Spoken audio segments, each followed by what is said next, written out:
Hi everyone, welcome to today's live. So we had started the conversation, but then we were cut off. I'm not sure if it was my internet or Zahra's internet, but I have a feeling it's mine because my connection these days is not, it's not behaving. So I'm just going to wait for her to join again. And then we were just starting the conversation anyway, so we'll just continue where we left off. It was still in the beginning, but it's not.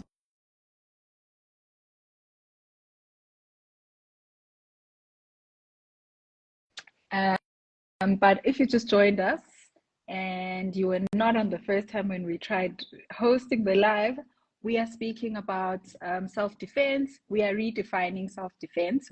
I think we all know what self-defense is, but I found it interesting when I attended the self-defense class that Zahra and her dad hosted at the karate studio, where it was more than just the physical fighting. I expected to learn how to kwapa, but it was more than that. There was breath work. There was a lot of breath work and a lot of mindfulness and a lot of staying calm and a lot of those vibes. So I also find it interesting that Zahra mentioned that there's a link between karate and yoga. Okay, Zahra's back. So let us try again.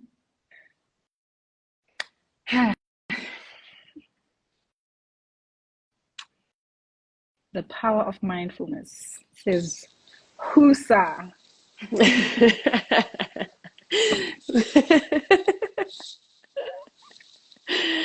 We are strong, we are resilient, we persevere. Every day, one step at a time, we move. I affirm. This live needs some prayers because first it was postponed twice. Now we're here, we are ready to go. And then my phone starts acting up, Zara's phone is acting. There's a lot happening, but we're here and we're going to conquer and we're going to enjoy and learn from this conversation. So to continue from what I was saying before I froze, so I was saying that usually you hear when there's child stars of people who are musicians and actors who are talented, who like to say, I was born into this. And I was going to ask you if this is the reason why you are still doing the work that you're doing now. Is it because of the legacy that your father has built? I'm sure at a very foundational phase it is that. But I also feel that it's very much the life that chose me. So it's been very easy to move in these spaces. I have a lot of resources. I have a lot of support. I have a big community, an established community that would be from the legacy of my father's dojo. My mother as well is quite well renowned as a leader in the women's spaces as well, from being a beautician, aromatherapist, to working with the body, to working with the mind, just as my father is. I think that's why I found it very interesting that, to me, movement has kind of become something that I consider to be conscious movement. So no matter what you're doing, to learn how to be mindful in that space. And I think I kind of jumped in now when you were talking about finding it interesting that karate stems from yoga and maybe the connection to breath work. Yes, absolutely. But I think that I learned that observing your breath is from a martial arts perspective is a way to control and manage your temper. And that was something that, for me, as a young person, that probably didn't recognize that I may be short-tempered, and nobody would probably agree with that because I am a calm and patient person. But what do they say? The shoemaker's shoe is always broken. I do have a temper. That is in fact why I do this work. It is so that I can show up and be in control of myself. I can show up and choose to be patient and choose to be calm versus lose myself in those moments. So martial arts has been, the karate specifically has been the core of all of that. But there was a time where yoga was an interesting narrative about around something that I had already been learning or studying, very, very just very much just by the element of this is my life. I was born into a dojo. I was raised in a dojo. My longest time in my childhood was an apartment on top of our dojo. So Yes. this is my life. This is what I know. So it's a life that chose me, and it brings me a lot of joy, a lot of purpose. I love working within a women's community, and it is the Muslim women that have been my greatest supporters from the beginning of time. And I think with that being said, I've learned how beautiful and important it is that women support women and how much we can achieve with, relatable supports and then being able to integrate and explore in different spaces as well. I actually find our relationship so interesting because I never imagined myself ever being close and having a relationship with someone so I don't want to say religious, but you are as Muslim as I am Christian. Like we are that, you know.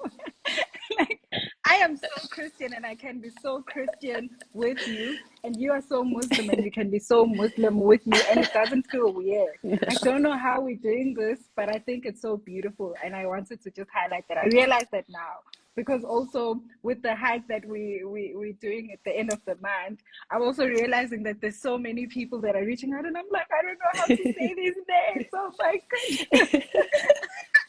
I And have the actually, voice note to prove it. and to highlight that even your name, we don't pronounce your name correctly. And I remember you tried to teach me, but I failed. So I'm going to give you an opportunity to teach everyone on this live, because this is going to live on the internet forever.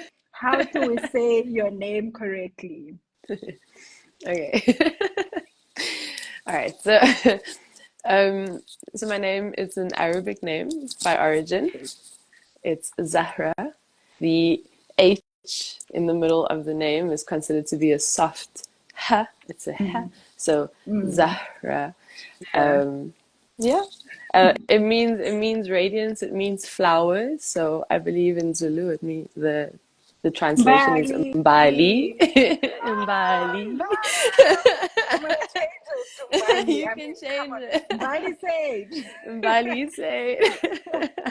Okay, so I was thinking when I was taking a shower, and I was like, I thought of this, and I was like, let me type this so I can start this conversation with this. So I wrote down that we live in a generation of hypersensitivity and hyper awareness, where we find that a lot of people are victimizing themselves. Some are aware, some don't realize that they're victimizing themselves merely because of the things that they've been through in their past.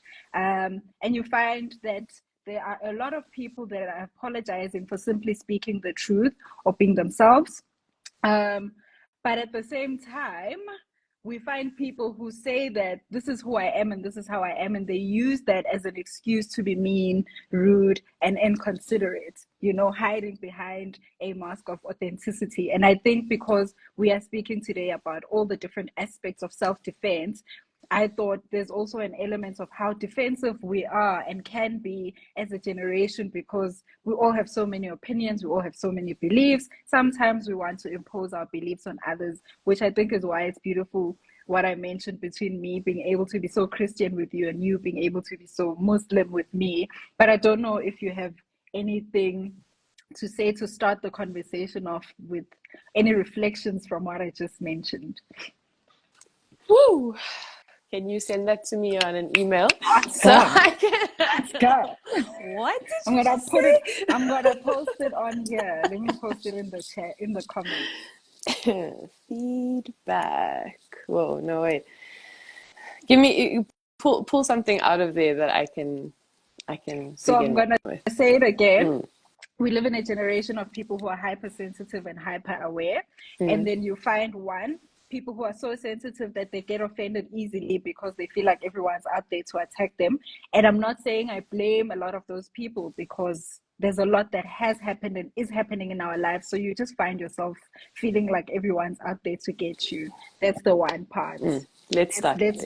Yeah, Yeah, let's start there. let's start there.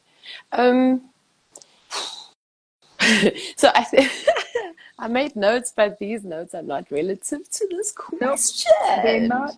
Girl came in. I think at the end of the day, right? Yeah.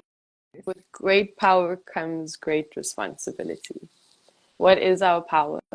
Our Mm, power is what lies within us. mm, Anything and everything that we have access to, can do, etc., etc., we are responsible for. So mm, that's kind of like what stood out for me the most, just instinctively, from all aspects. Nobody has the right to emotionally abuse you, to just say what they want to say, because you know what? I have an example. It's personal, but I have an example. I don't know how I'll relate it without making it too personal, but let's take it into, if we had to simplify it. So we've touched on me being Muslim, so coming from a background in Johannesburg. We mm, have an Indian Muslim cultural background, and then we have a colored Malay cultural background, and then we have backgrounds in between as well. But let's just mm, give it that sort of title for now. Um, Something that stood out for me the most was that we respect our elders, especially from the perspective of giving advice, having the wisdom of life, being able to guide you correctly, give you, make sure that you feel safe and secure in life, stuff like that. mm, So, very mm, recently, I was at a family event, and we had more people attend this event, and an elder called me aside, and this elder felt that they had every right to give me advice in a moment that to me felt like a very public moment, a lot of people around me, not necessarily the right time. Not to say that I wouldn't listen to the elder's advice, but I mm. didn't feel it was the right time. So with that being said, it was very, for the first time in my whole life, I'm well in my 30s now. For the first time in my whole life, as this elder was speaking to me, I said, no, no, not now, not here, not today. I can't do it. I don't want to do it. I don't want to talk about this now. And they continue to say, no, you must listen to me. I know better. And it's also just a conditioned mindset, and something that I would have probably allowed for such a long time, not considering this to be an emotional boundary or a space that is sacred to me, and something that I don't always have to just, get into just because someone sees me and decides that this is the moment. Mm, And it was actually very hard to do, because I wouldn't, by virtue of just my mannerisms, I wouldn't be rude to someone that's older than me. Never mind a grandparent of sorts. But in that time, I was like, no, I just ain't doing this right now. It's not in me. I don't want to. I'm gonna get up now. I'll see mm, you before I leave. And I did. I got up. I walked away. I will be fair. I cried. I walked away with tears rolling down my cheeks, thinking that already like a heartstring was touched, and now I'm in an emotional state. So imagine, had I allowed that conversation to continue, I would not have coped. So mm. it was very important for me to defend myself, my integrity, my heart in that moment, no matter who the person was. I like that. So I just want to read these comments. I know we have a script, but. So Coolest Advocate says, which is from the first part of what I said about people being hypersensitive and defensive. She says that happens a lot when you've been bullied, either in your childhood or as an adult. It is a defense mechanism. Nobody wants to feel attacked. It's more like an instinct. And she says she has so much to share on this topic because she's exactly that person. And she's proud of you for standing up to the elder person that she stood up to. Matari, I don't know if you want to request. If you want to, you can come on and share your insights on this part, but I'll continue. And then if you request, we'll just add you. Then we'll continue with the conversation. Then the second part of it was me saying that on the opposite side of the coin is people who say I was born this way. This is who I am, and this is how I am, and I'm authentically so. I speak my mind. They say it is honesty. They say it's being blunt, but I think a lot of the time it's being used as an excuse to be mean and rude. Okay, I think Matari is requested. Let's see. Okay, she has. I'll say this one again, but let's just address the first one. I've never had someone request on a live before, so this is gonna get spicy. Welcome. Let's see. There she is. Hi. How are you? Hi. I'm okay. I hope you can hear me because I'm walking into the office now. So I think you guys can continue and then I'll say my piece whenever I'm actually sitting down Okay. because Cool. I'm walking into the office and it'll be like 2 minutes before I'm inside. Okay. No worries. Please Will you mute. please, yeah, mute your screen Can so I now. mute myself? Okay, let me Yes. see. Mute. How does that work? Mute or go out and request again when you're sitting. So second part was me saying, I think you remember, there's people who are mean, people who say this is who I am, take me as I am, and then they use that as an excuse to say they're authentic. Have you heard about have you ever heard anybody say like hurt people? Definitely. Yeah. No one, no matter who you think you are, like no one has the right to hurt anybody just on the basis of this is who I am. We can all do better. Yes. We can all do better. That's kind of like what I was referring to earlier was with great power comes great responsibility. If you know who you are, you will do better. If you don't know who you are, you're going to continue to say, no, accept me as I am because you know what, I'm angry. I'm angry because, you know what, this actually happened to me, so I have every right to be angry. No. Take responsibility because, you know, things happen to me too. I can tell you a lot of things that happened to me.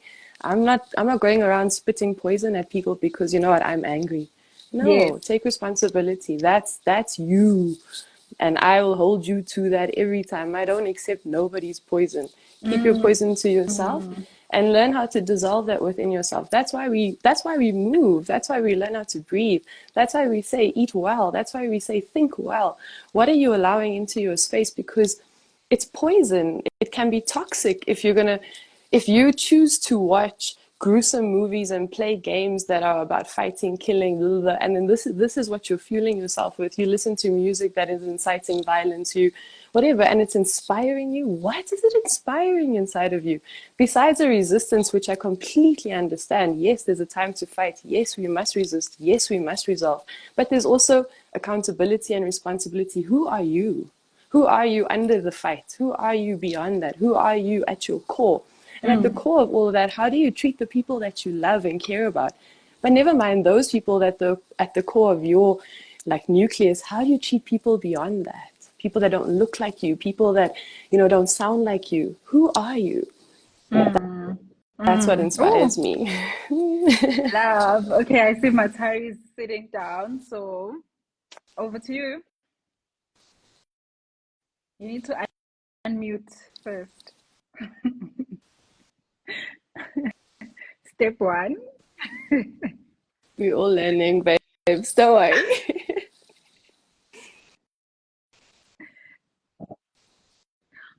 I can read lips, but I don't think it can last. Do you want to re-enter the chat, maybe? Okay. Yes.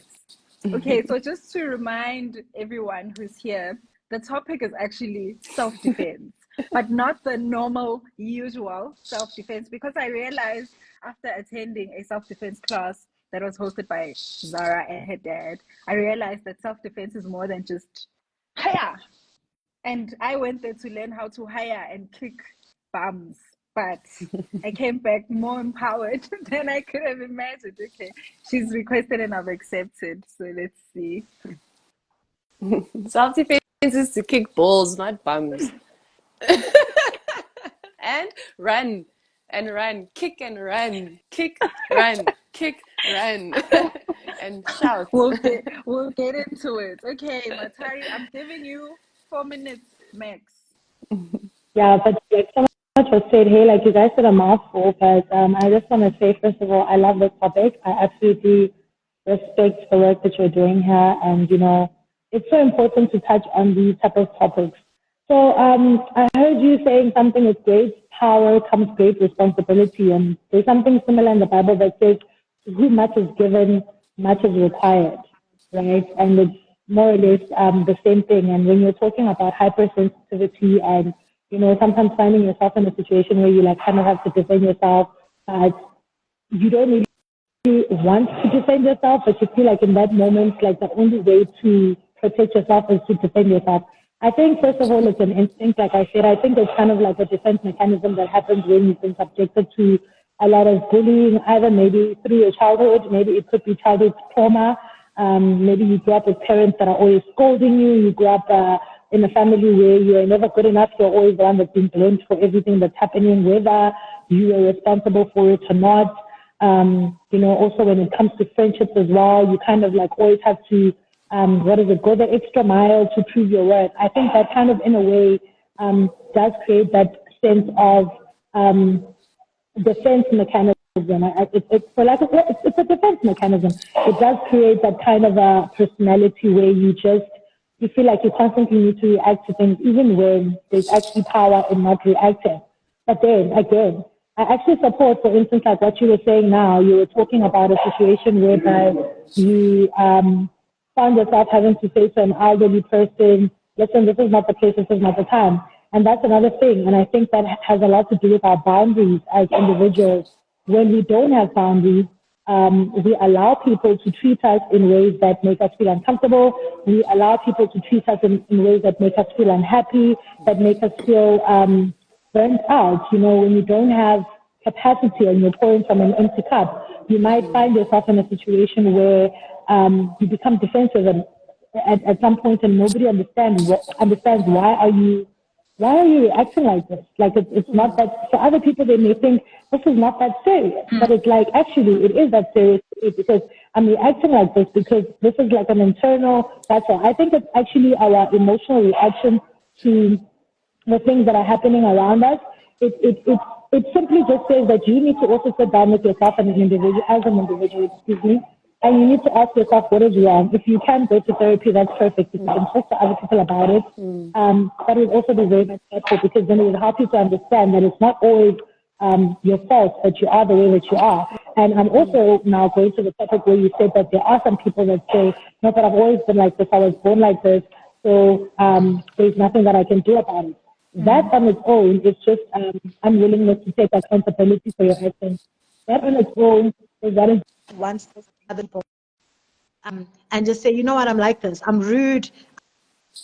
I've always been like this. You just have to deal with it. You know what I mean? And then that tells me everything that I need to know about you if you're that kind of a person, because it means that you're not a person who can take accountability. You're not a person who knows when to stop, and you actually don't care about other people's feelings and emotions. One thing about me, I think I've been through so much stuff where people have just attacked me, sometimes for no reason, or I can't see what the reasons are. And as a result of that, I found myself in many, many situations where I've had to retaliate and even act out of character, because now I'm fighting, defending myself because of I'm triggered. There's something called triggers. It may not be a big deal to the person who's doing it at the time or the person who's saying it to you at the time, but you might find that for me, it's a trigger, right? And I'm responding the way that I'm responding because I am triggered in that moment. But then even with that being said, when you are triggered, then you need to know that there's an unhealed part of you rather, or an unhealed version of you rather, that you need to that you need to address, that you need to heal and so forth. So I think that, yeah, in a nutshell, I think I understand it. The whole hypersensitivity thing, it stems from somewhere. There's always a root for where these things come from. Nobody just wakes up and decides that, you know what, I want to overreact all the time for no reason. And half of the time people are not overreacting. They're not overreacting. They're upset by something. They've experienced something too many times. It's made them feel uncomfortable too many times, and they've never done anything about it. And then it gets to a point where you just retaliate, and you're just like, you're not going to do this to me. And you might even be aggressive about it. Like, for instance, I get irritated easily. So when somebody does something that makes me uncomfortable, I'm working on it actively, not retaliating in an aggressive way. But chances are I'm going to attack you back because I feel in that moment that you are backing me up in a corner, and I don't want to be backed up in a corner. So yeah, I think I've said a mouthful about that, but I was sharing just my little 2 cents there. Thank you so much. It was Thank thank you. you. I mean, you did amazing. Well done. Thank You unpacked you, thank you so everything. much. Yes. The Well far done. too kind. Thank you. Thank you. We'll see you Um, at In less than the 4 minutes, hike. We'll see you at the hike. Thank are you? you. this is the thing on the Yeah. hike. She's I'll coming be at the hike, to the guys. hike. I'll be Please at the come. hike. Yeah. She's coming to the hike. And I Okay, can't let's promise I'm change going the just to time. go through with it, but I'm going to be there. but Right. before you leave, just to touch on a little bit before you leave, like so I think just to come back to the element of why I think with great power comes great responsibility, and why it touches that, element within me Yeah. is, if you're going to learn how to fight, you're going to learn how to hit someone, you're going to learn how to hurt someone People. physically. With that, Yeah. you have to be able to manage and control your temper. That's the easiest metaphor we can use to make it easy to understand that whatever you have inside of you that is powerful, that is strong, whatever that narrative is that you're running your life on, whatever that vision is, that story is, because mine is not like yours and yours is not like the next person, then with that, you are going to have to balance life with the good, the bad, the this, the that, the hurt, the great, the this, the celebration, the desperation. It's all there. And who you are and how you show up in the lowest moments and the highest moments, the one thing I do believe is neither define you. Who you are when you're all the way down there scraping for like anything in the gutter, and who you are when you're living at the highest space, it doesn't define you. It's how you can sit with yourself in your quietness. Can you be quiet with yourself? Can you be that? Because then if you learn calm, if you learn whatever calmness is for you, what relaxation is for you. I mean, I was in preparation for this conversation, I was listening to it's like a Tao monk, and he was talking about if you hold your fist and you clench it for 4 minutes and you squeeze as hard as you can, and the harder you squeeze, and every muscle in your body will begin to activate, and you will engage and you will engage. And he's like, at the end of 4 minutes, you will know what relaxation is. And I was like, wow. Isn't that interesting? So we don't know how to relax if we don't know tension. We can't know tension if we have never relaxed. And That's very life is about interesting. polarizing moments. Yeah, one of the greatest healing advices I ever received, something that touched me to want to say, I want to do better for myself. Let me create a vision of the best version of myself was, okay, two things. Every thought is a thought, and a thought can be changed. Every thought is a thought, and a thought can be changed. Every thought is a thought, and a thought can be changed. And a thought can be My changed. dear, And from I that, have to go. I hope you're going to save this. Sorry to disturb you. I hope you're going to save this live and then I can continue watching from a later stage. But I really enjoyed this couple of minutes. I have to go. My senior is busy harassing me on the phone now. thank you. Okay. And we Enjoy the can't rest of we the can't day. trust you with lives, so they need to make sure. Exactly. Exactly. I'm All right. joking. Thank Thanks you. Thank for you Have a so nice joining. much. day, guys. I'll just Bye. catch up on this later on. No problem. Bye-bye. Bye. Bye. Bye. Bye. Okay, so I was Yeah. making a note. Every thought is a thought. Is a thought, and a thought can be changed. Ah, that is just profound. Every Mm, thought is a thought, and a thought can be changed. mm. My goodness. Hmm. Like it can be That's changed, an guys. affirmation. That's what an affirmation is. That's what an affirmation is. Every thought is a thought, and a thought can be changed. It changed my life. It changed because I can choose my thoughts. Choose your Yes, thoughts. The thought that can change. yeah. Oh, Hey. beautiful. The other one, the Beautiful. other one that was just super profound for me, that just instantly made sense, and it was like actually a lifeline. Let's call it a lifeline. Was Yes. I, in my healing process, I was offered this thought about polarizing moments, and it was, if you feel that amount of grief and despair, if you feel that low, if you feel that unworthy, the depth of it, the darkness of it, the lowest moment of it, Mm, right down, mm. then know that you have an opportunity to experience the absolute polar opposite of that in your life. Sure. So if the lowest of your low feels that low, can you imagine what the highest of your high feels like? And that has been my lifeline always. Mm, there's a Bible verse that I know that speaks about how our present sufferings are nothing compared to the greatness and the beauty of what's coming. And that is exactly it. That's actually the verse that kept me saying in my you know, that low that you're speaking about, it was that low. I can't even believe that my life was that low at that point. And that actually kept me going, because I think at some points in our lives, we do need to live by hope. Sometimes hope is what keeps us going, hope and faith. And I think for me, that is really what kept me going. The thought of imagining how beautiful my life can be at the complete opposite end of that. Oh my goodness. Okay. So now let's start. Let us start with our conversation. That was an intro.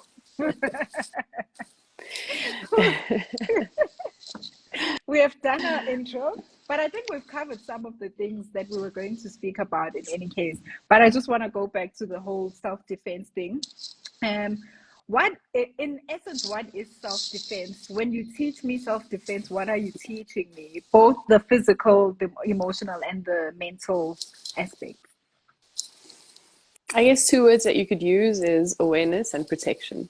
So when we think about self-defense, especially the workshop that you attended, we call it a basic self-defense workshop because self-defense is not learning how to fight.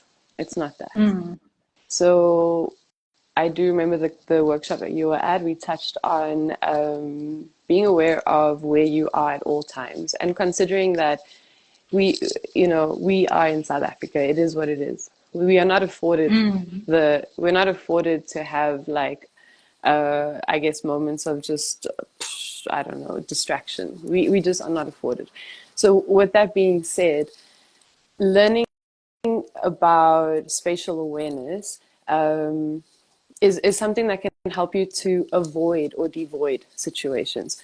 For example, if you're walking and you have your handbag and you were shopping and you've got a few bags on you, maybe you're in the street, maybe you're in the parking lot, I don't know, maybe I don't know, somewhere, and you're walking and you have things going and you're on your phone and maybe you have your earphones in and you're distracted, 100% distracted, and you're thinking you're going to go to your car or you're going to go to where you're getting picked up, and next thing you're robbed, you're mugged, everything's taken off you, you're in complete shock, it happened so quickly, how did you not know? But you were distracted, completely distracted, versus someone that knows, well, in this moment, before I get to a safe space, I have to put my phone away, keep my bag, my belongings really close. Consider the fact that how I walk will draw attention. So I'm going to stand up tall, lift my head up high, and as I walk, I'm going to look around me.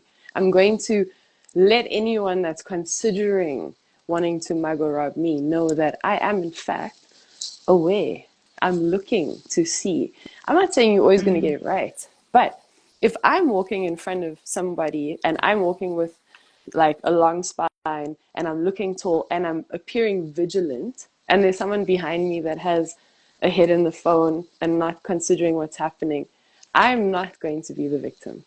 I will move away safely, but the person behind me would be the victim. So that's one of the elements that we touch on with regard to self-defense. And then the second part would be physical, being able to protect yourself in case of physical harm. Especially again considering in South Africa our GBV rates and everything else that we are well aware of. We can't. I think it's very important for us to know that again, you don't have to know how to fight. You just have to know how to get away. That's all. Just know how to get away. So we have some tactics. I think you consider them tactics, way that you can maneuver and move out of spaces. But you know, the best way to avoid needing to use any of that is to be aware of everything always. So in the beginning of, I don't know if it's this live or the other one that cut off, I spoke about how I came to your self-defense class because I wanted to learn how to protect myself. Then a few weeks later, I never told you this, but I went to the CBD because I took a taxi from Nelspruit, went to CBD. I knew very well. I never liked to go to CBD, but you know, when you go to CBD, you're just like, here I am as a living sacrifice. Whatever's going to happen to me today can't just happen. Is that what you think when you go there? No. Yes. No, we need to change that. No, that's every thought that you exactly no, what did we just say? Every thought, no. Anyway, No. we'll fix that. So Okay. let me tell you this real life story.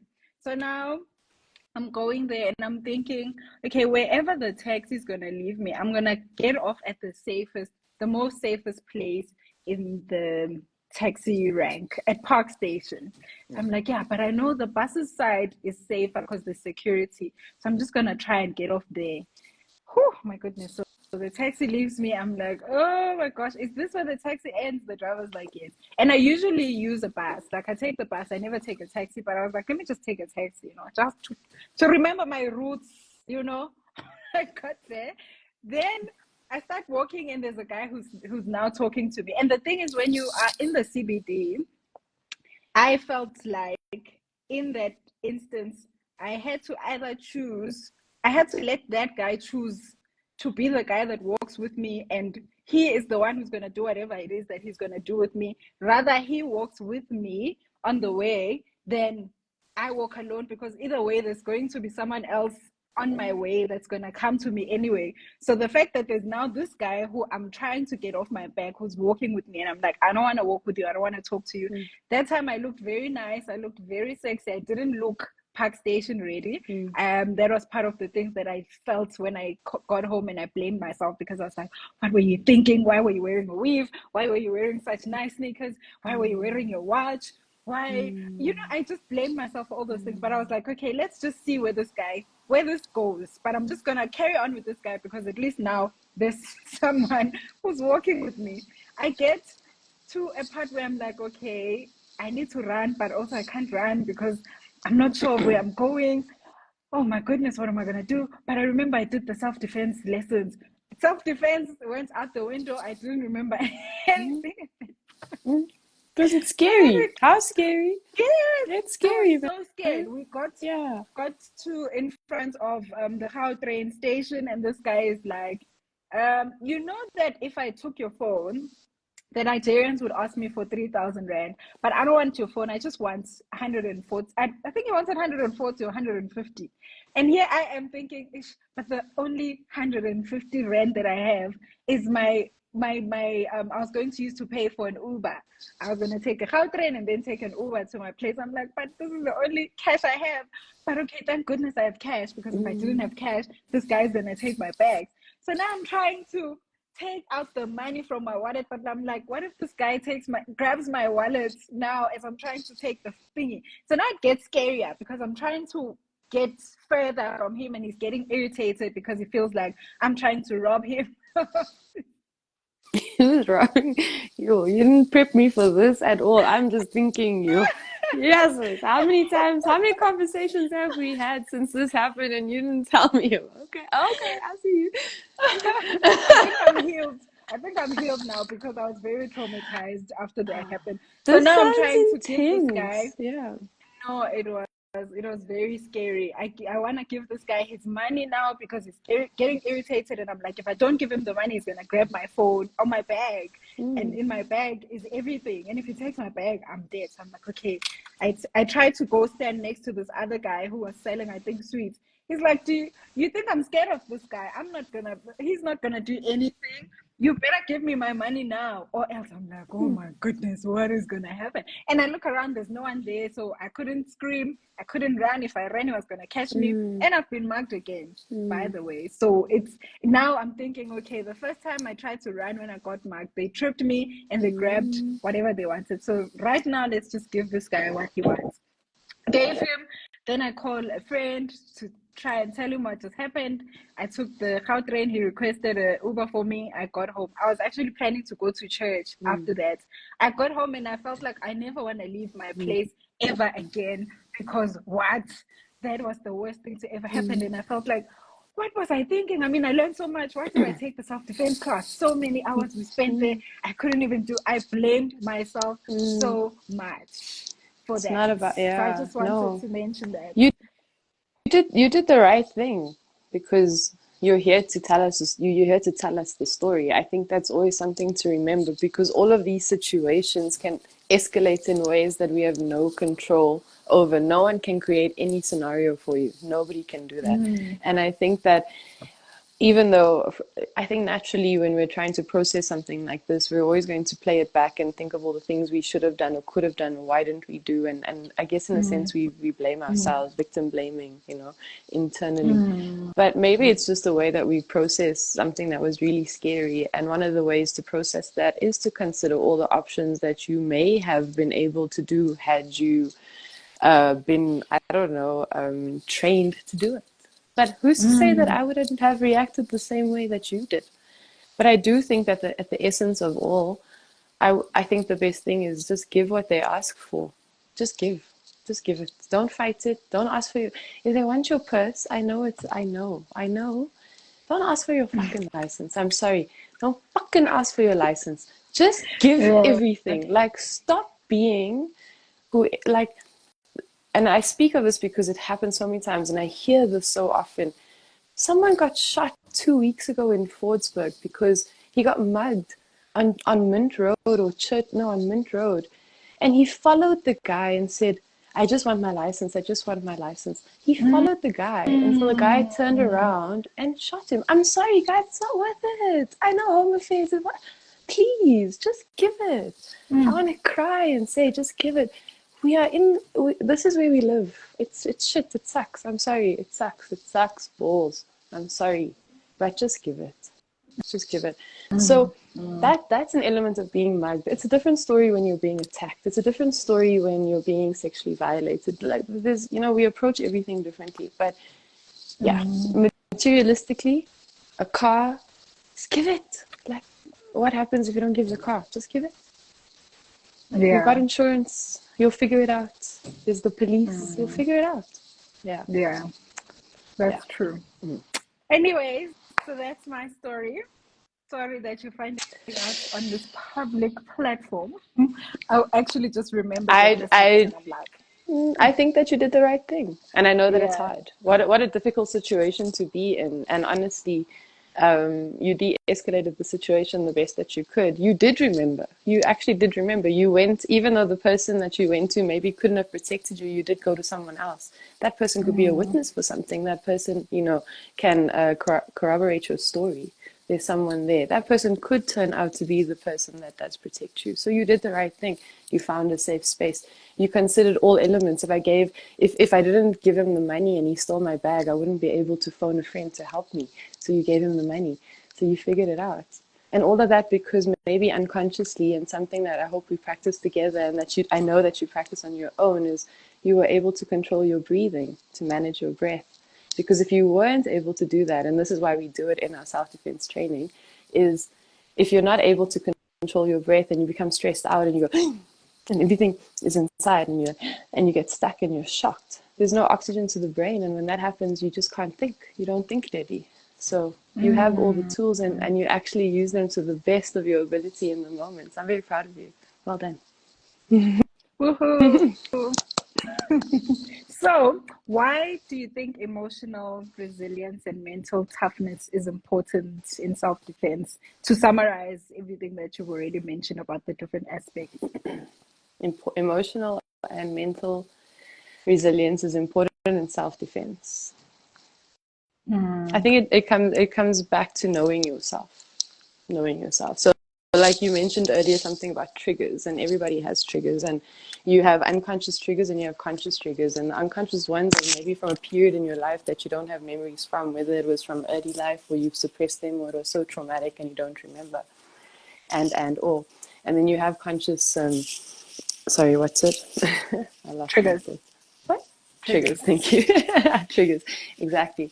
At the end of the day, no matter what it is, I think you have to learn yourself, and you have to do that in ways, that make sense to you. For some of us, it is going for therapy. For some of us, it's moving in certain ways. For others, it's about being in healing circles. Some people do really well by isolating themselves and doing things like rock climbing and hiking on their own and swimming in the ocean and, whatever it is. You have to look after yourself. You can't expect the people around you to take responsibility for you. At the end of the day, it's you. It's you. So emotionally and mentally and physically, from an element of looking after yourself and protecting yourself, know who you are, so you know what your boundary is, so that you can speak on it when it's being overstepped. And that boundary sometimes is an emotional boundary, sometimes it's a tangible boundary, sometimes you can see it in front of you, sometimes you have to process it in your mind. But if you know yourself, you'll be able to navigate it. I think what's standing out from when we started to have the conversation until now is that self-awareness is number one. And then from self-awareness, the other things come. So what are the common red flags that we can watch out for in potentially unsafe situations like mine, where my biggest red flag was the area? I mean, I knew before I went there, but what else in normal situations where you're not in an unsafe space, like what are the red flags to look out for? I don't think I have an answer, because again, I don't think that we can create the scenarios. You don't know who's watching, and you don't know who. Yeah, I don't think that. I don't know. I don't want to say. I remember. Yeah. Yes. Sorry. Yeah. No. Go.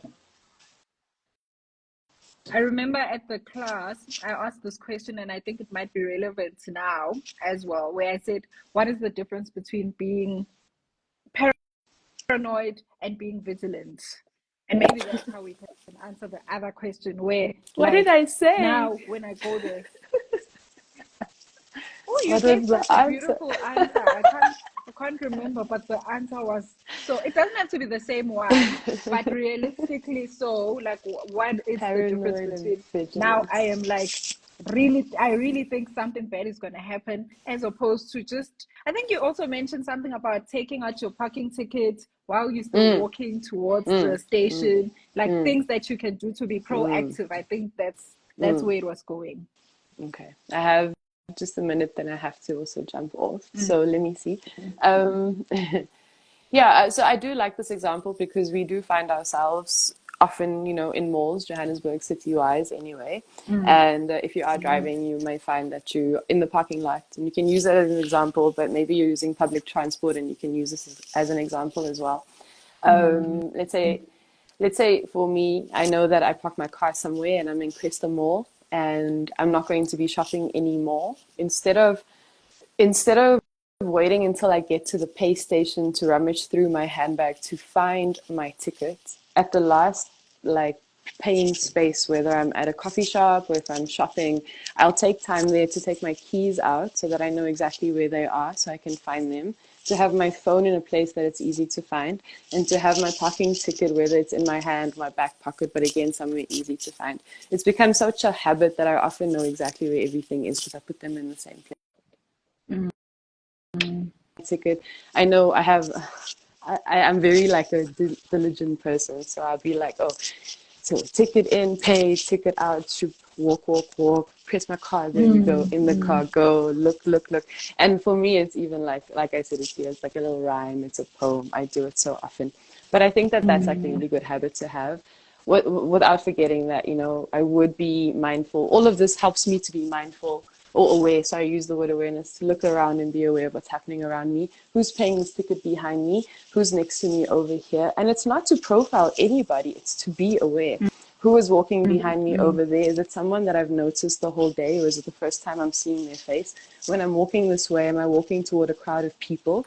Is that the only route that I can take? Is there another way I can go that feels a bit less, maybe, I don't know, invasive or something? And then just work with it that way. That's an element of vigilance. But then maybe if you find that you're paranoid, that's when you have a lot of anxiety. So it's going to be very hard to be in like big social spaces, and you'll find that you're sweating a lot and you're not comfortable. You're going to go home like, I can't do this. You know what? I need to go home. That's paranoia. With that being said, you need to practice ways to help you calm your nervous system. You have to teach yourself how to calm down. That, again, your responsibility. When you're noticing that you just write like, you can't cope, I don't know what's happening.